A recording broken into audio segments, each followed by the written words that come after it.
Pope தேர்தல் 4 இந்திய கார்டினல்கள் யார் அப்படிங்கிறத பற்றி பார்க்க போகிறோம். போப் பிரான்சிஸ் மறைவு அப்படிங்கிறது உலகமெங்கும் இருக்கக்கூடிய கத்தோலிக்க கிறிஸ்துவர்களையும் தாண்டி மக்கள் மத்தியிலும் ஒரு மிகப்பெரிய சோகத்தை ஏற்படுத்தியிருக்கு அப்படிங்கிறது மாற்று கருத்து கிடையாது. அவருடைய இறுதிச் சடங்கு சனிக்கிழமை நடக்கும் அப்படின்னும் அதிகாரப்பூர்வமாக அறிவிச்சிருக்காங்க.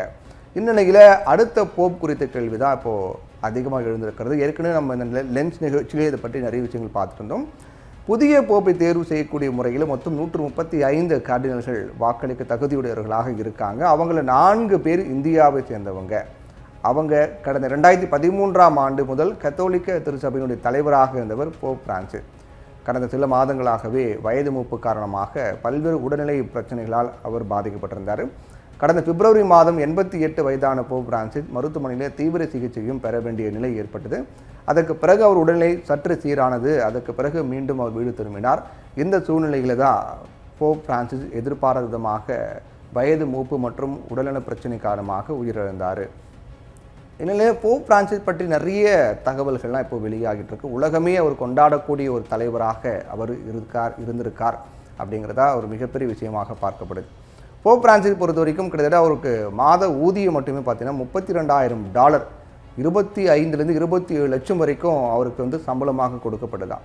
ஆனால் போப் பிரான்சிஸ் என்ன பண்ணியிருக்காரு, அந்த சம்பளம் எதுவுமே எனக்கு வேண்டாம், அந்த சம்பளத்தை அப்படியே தேவாலயங்களுடைய வளர்ச்சி பணிகளுக்கும் ஏழை மக்களுக்கும் கொடுங்க அப்படின்னு அறிவித்து அந்த சம்பளமே வாங்காமல் 13 ஆண்டு காலமாக ஒரு போப் ஆண்டவராக அவர் செயல்பட்டு வந்திருக்கின்றார் போப் பிரான்சிஸ்.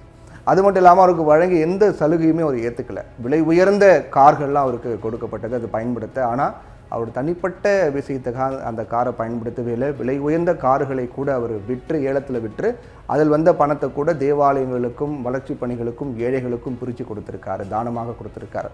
அதனால் ஒரு நல்ல உள்ளம் கொண்ட ஒரு மிகப்பெரிய ஒரு உலகம் அறிந்த ஒரு நபர். மதத்தை தாண்டி பல்வேறு விஷயங்களுக்காக குரல் கொடுத்தவர். இதுவரை இல்லாத வகையில் பல மாற்று விடயங்களை செய்து மக்கள் மத்தியில் பயிரெடுத்த ஒரு போப் பிரான்சிஸ் இது இல்லை அப்படிங்கிறது மிகப்பெரிய வருத்தமாக தான் இருக்குது. இதுதான் உலகமெங்கக்கூடிய கத்தோலிக்க கிறிஸ்துவர்களை அதிர்ச்சியில் ஆழ்த்திருக்கிறது. இப்போ துக்கம் அனுசரிக்கப்பட்டு வரக்கூடிய நிலையில் அடுத்த போப் அப்படிங்கிறது தான் இப்போ கேள்வியாக எழுந்திருக்கிறது. போப் பிரான்சிஸ் இறுதிச் சடங்கு முடிந்த சில நாட்களில் புதிய போப் தேர்வு செய்யப்படக்கூடிய செயல்முறை தொடங்கும் அப்படின்னு நம்ம ஏற்கனவே சொல்லியிருக்கோம். இந்த முறை புதிய போப் தேர்வு செய்யப்படும் செயல்முறையில் மொத்தம் 135 கார்டினல்கள் வாக்களிக்க தகுதி இருக்காங்க. அவங்கள 4 பேர் இந்தியாவை சேர்ந்தவங்க. அதாவது ஆவர் கார்டினல் பிலிப் நேரி ஃபெராவ், அப்புறம் கார்டினல் பசேலியோஸ் கிளிமில்ஸ், அப்புறம் கார்டினல் அந்தோனி பூலா மற்றும் கார்டினல் ஜார்ஜ் ஜேக்கப் குவாக்காட் ஆகியோரும் புதிய போப்பை தேர்வு செய்யக்கூடிய அந்த டீமில் இருக்காங்க. 72 வயதான கார்டினல் பிலிப் நெரி ஆண்டோனியோ செபாஸ்டியோடோ அவர் என்ன பண்ணியிருக்காரு, இவர் கோவா மற்றும் டாமன் ஆகியவற்றினுடைய பெருநகர பேராயராகவும் இந்திய கத்தோலிக்க ஆயர்கள் மாநாட்டின் தலைவராகவும் ஆசிய ஆயர்கள் மாநாட்டினுடைய கூட்டமைப்பின் தலைவராகவும் இருக்கார். கார்டினல் அந்தோனி புலா 63 வயதாகிறது. இவர் ஹைதராபாத்தினுடைய பெருநகர பேராயராக இருக்கார். அடுத்து 64 வயதாக கூடிய கார்டினல் பேசலியோஸ் கிளிமிஸ் தோட்டுங்கள், இவர் சிரோ மலங்கரா அப்படின்னு சொல்லப்படக்கூடிய திருவனந்தபுரத்தின் முக்கிய பேராயராகவும் சிரோ மலங்கரா திருச்சபையினுடைய சினோட்டின் தலைவராகவும் இருக்கார். அடுத்து 51 வயதான கார்டினல் ஜார்ஜ் ஜேக்கப் குவாக்டா, இவரை பொறுத்த வரைக்கும் பார்த்தீங்கன்னா பல்வேறு பணிகளை மதங்களுக்கு இடையான உரையாடல்களுக்கான தலைவராகவும் இவர் இருக்கார்.